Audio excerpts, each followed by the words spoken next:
What's going on, you guys? Dark Saint here, bringing you guys another video talking to you guys about the Division. In this video, we are going to be looking at the new gear sets coming with update 1.2. Finally be able to break them down, check out what they're about, see what's good about them, see what's bad about them, give them a rundown, and just see where they stand in comparison to the other gear sets and how they stand in both PvP and PvE. If you guys like what you see, be sure to hit the like button. Also, if you guys want to read up about them, I will leave links to each one individually in the description box below, so be sure to check that out. Either way, you guys, let's go ahead and jump into it and see what they are all about. Going over these are in no particular order. Starting out, we have the Predator's Mark. Now, the Predator's Mark, in my opinion, is going to be an extremely powerful setup, a very deadly setup, and something to definitely build if you guys are doing the lead assault type builds. Now, the bonuses on it aren't that great, but the talent is amazing. Starting out with the first bonus, you have 20% increase to optimal range. This requires 2 gear set items equipped in order to obtain, and it will in turn give you more range on the weapon that you have currently in your hands. So this is really good for shotguns to reach out and grab you, and this is really good for those SMGs to reach out and grab you. So it's an okay perk, just not an amazing perk. The second set bonus, which requires 3 gear set items equipped in order to obtain, gives plus 800 assault rifle damage and plus 700 pistol damage. This does make assault rifles a little bit more viable. Whether or not they'll compete with SMGs, we'll just have to wait and see. But overall, it's a fairly decent perk considering that it does make your weapons a little bit stronger. Now, I will say that that's not the best considering some of the other gear sets that we already have had given increase to armor, increase to headshot damage, increase to critical damage, and those worked on any weapon. It didn't matter which weapon they were. Of course, critical damage was a little bit more towards SMGs because of their high critical chance, but headshot damage worked on any weapon, didn't matter what it was. So seeing these work towards specific weapons isn't necessarily a bad thing, it just might not be as strong as the other gear sets. That being said, however, the Talent Predator's Mark is amazing. Now to take a look at it, hit 10 shots without switching targets to make the enemy bleed for 100% of the damage already done by those bullets. And what that means is if you hit a target 10 times, all that damage will accumulate into one large lump sum of damage, and it will cause the target to bleed, and the bleed damage will be equivalent to all 10 of those shots being landed. So if an enemy is trying to run away, yeah, this is going to stop that from happening. So I don't see very many people outrunning this. Also for shotguns, since shotguns shoot out a barrage of pellets, hitting 10 shots with a shotgun is going to be pretty much instantaneous. So watch out for that. SMGs are going to be brutal, assault rifles are going to be brutal, LMGs are going to be brutal because they're going to have so much ammo to keep unloading on it, and just that much bleeding damage. You might want to consider getting that bleed resistance on the knee pads now, definitely to watch out for this gear set.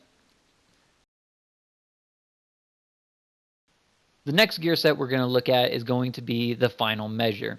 Now this is basically designed for you tank builders or you lead striker builds, ones with a lot of health that wants to put out some serious amount of health, more than damage. You just don't want to die, you just want to be able to take the bulk of the damage for your team and really play a supportive role. This is for you guys. Now the talent on this one isn't necessarily bad, but it is definitely situational. So if you guys are going to be using this, just be careful with it. Starting out with the first set bonus, which requires 2 gear set items equipped in order to obtain, is plus 50% exotic damage resilience. This will protect you from turrets, sticky bombs, special effects from the enemy AIs, as well as mortars. If you guys run into mortars or missiles during missions, this will protect you from that. The second bonus, which requires 3 gear set items to obtain, is plus 15% protection from elites, which isn't a lot, but if you combo it with some other armor that has protection from elites, it can add up pretty quickly. I believe this also stacks on top of your maximum damage mitigation as well, so be sure to combo those two together. And the final one we'll look at is the Final Measure talent. In this one, it's kind of worded weird, which I'll explain it after I say it. After I read it aloud, I'll go ahead and I'll go back over it and explain what it means. Starting out, we have when damaging a hostile with a grenade, gain a defuse buff.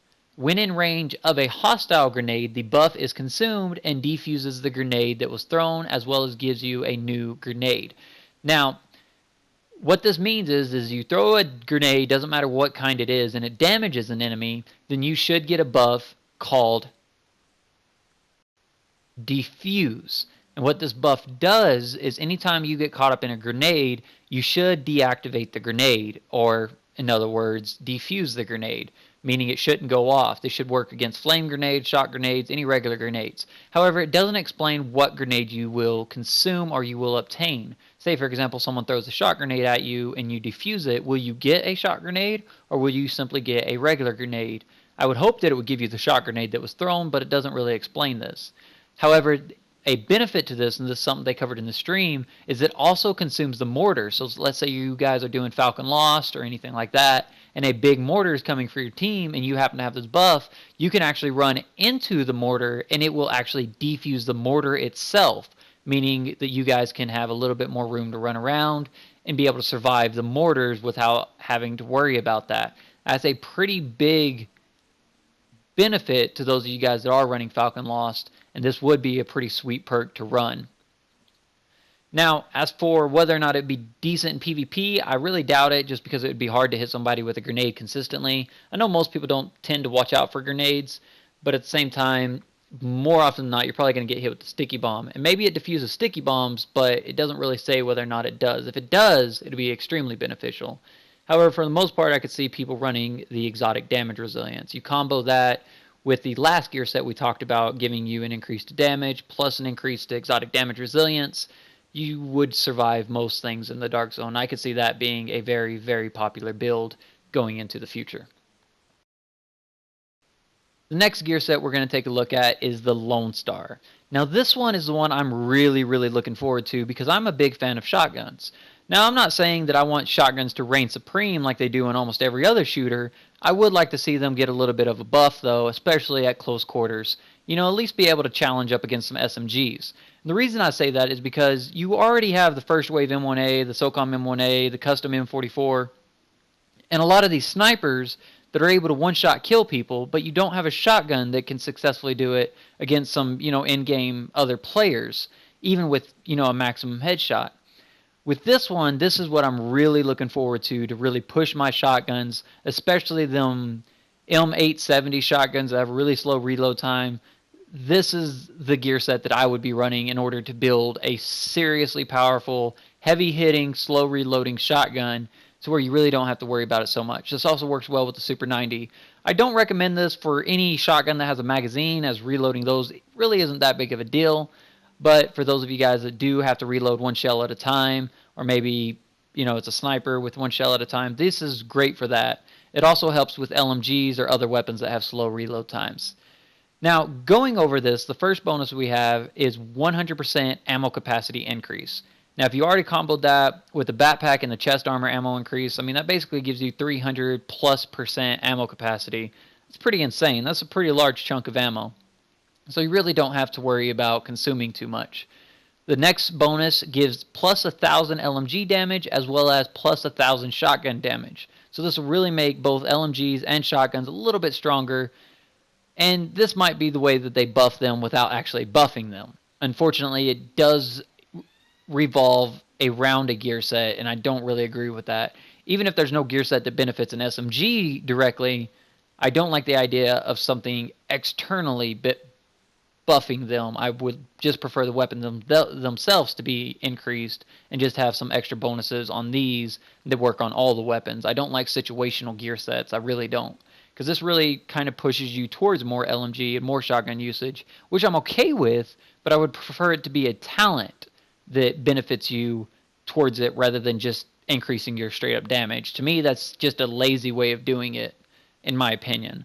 Either way, going over the final perk, Lone Star. When a weapon is holstered, it regains full ammo. And what that means is it's just going to refill the magazine. Now, whether or not that pulls it out of reserve or not, I don't know. They didn't really cover that in the stream. They did say that it reloads the weapon for you, though. So let's say, for example, you run out of shotgun ammo, you just store your shotgun and it reloads it for you, and then when you come back to your shotgun, it's fully loaded and ready to keep going. And I think that that is a great, great perk to have in any game because reloading's stupid. Now, they did say that you could run 2 of any weapon now because you have just such an increase to ammo, and you just be able to like run an SMG, run out of ammo in it, swap to another SMG, blast the crap out of them, run out of ammo with that, swap to another SMG. I mean, you just keep swapping from SMG to SMG to SMG to SMG and just keep unloading into these people. Now, when it says it refills the magazine, I still don't know if that pulls out a reserve, and they didn't say whether or not it did. I assume that it does. To me, it doesn't make sense to have infinite ammo with an instant refill. I'm sure it pulls out a reserve. It doesn't make sense to not pull out a reserve, in my opinion. But we'll have to wait and see exactly how this perk functions once the game actually comes out. Now, for LMGs, it'll be great because an LMG can shoot 100, 200 rounds, especially with the extended mag, put 200 rounds down range, swap to another LMG, and still have another 200 rounds to go. So it's really insane, the different possibilities that can come with this. And it would be beneficial as some of the snipers as well take quite a while to reload. So you can run an SMG and a sniper, and as soon as you're out of ammo with your SMG, swap to your M1A, pop off all your shots, swap back to your SMG, and it's ready to go, and your sniper will be ready next time you pull it out. So it completely eliminates the need for reloading, as well as giving you a big chunk of ammo capacity. And for those of you guys that want to run shotguns like myself, or LMGs, I do enjoy LMGs, it does give a nice bonus damage to those as well. So I am looking forward to running this gear set and seeing what it can do, with especially the M870 shotgun. That is something I want to build with this, and see what it can do. Now, the last one we're going to look at is going to be the Hunter's Faith, which was originally going to be the replacement for the Sentry's Call, but I don't know if it'll really follow through with that. Now, starting out, we're looking at the first set bonus, plus 20% marksman rifle critical hit chance is what the site says. However, in the stream, it said 20% critical hit damage. So which one it is, I'm not exactly sure. However, I'm going to go off the stream as it was actually on the gear piece in the stream, and it did say marksman rifle critical hit damage. So be sure to remember that one. As for the second bonus, plus 20% damage to elites, giving you a bigger increase to elites. And then the final one, hitting an enemy with a bullet grants you temporary armor. The further the shot, the more armor you will receive, and the armor disappears after a bullet hits you. This one is useful for you marksmen that are counter sniping and you have an AI in front of you and you hit them from a good distance. You can increase your armor. And what's beneficial about it is it actually breaks the maximum armor mitigation cap. So you can actually get more armor out of it. So rather than 75%, if you hit them from far enough away, you'll get an increase based off of your distance. Now, they didn't say what that increase was. However, they did say that the further away you are, the more armor you will receive. That being said, however, I could still see this being useful in PvP at close range, going with assault rifles, SMGs, and stuff like that. Even though you might want to keep a little bit of a distance, just because you're always getting more armor, you know, that's always a benefit to anyone that's playing. Even if it's just a couple percentage, that couple percentage might be enough to help you out. And because they didn't really cover the distance, it doesn't really help you. I mean, do you have to be over 10 meters before you get any bonus at all, or how does it work? And they really didn't explain that.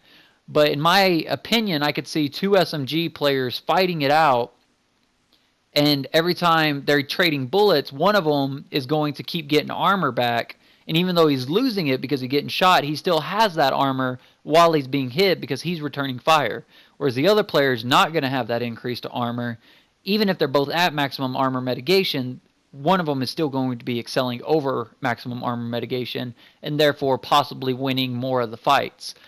Now, will this be better than Predator's Mark? Probably not. It's just something that I was thinking about whenever I was looking at the video, because they didn't really cover how much armor you will get based off your range. So there are still a lot of questions about them, and I'm, kind of up in the air about this one. I think it's a great one, but it is very situational. And for you snipers, if you guys are running M1As, I'd probably recommend sticking with the Sentry's Call, as it does give you a few more better perks. That being said, however, if it is a plus 20% marksman rifle critical hit chance, I think that, in my opinion, would be better than just a 20% marksman rifle critical hit damage.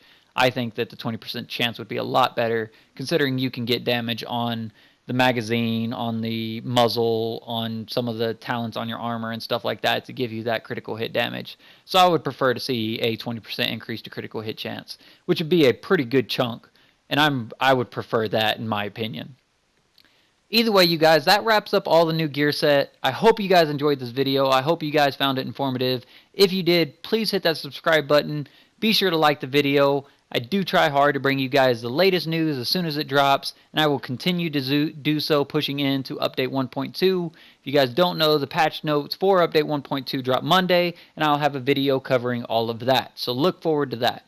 Either way, you guys, that's going to wrap it up for this video. I hope you guys enjoyed it, and I'll catch you guys next time.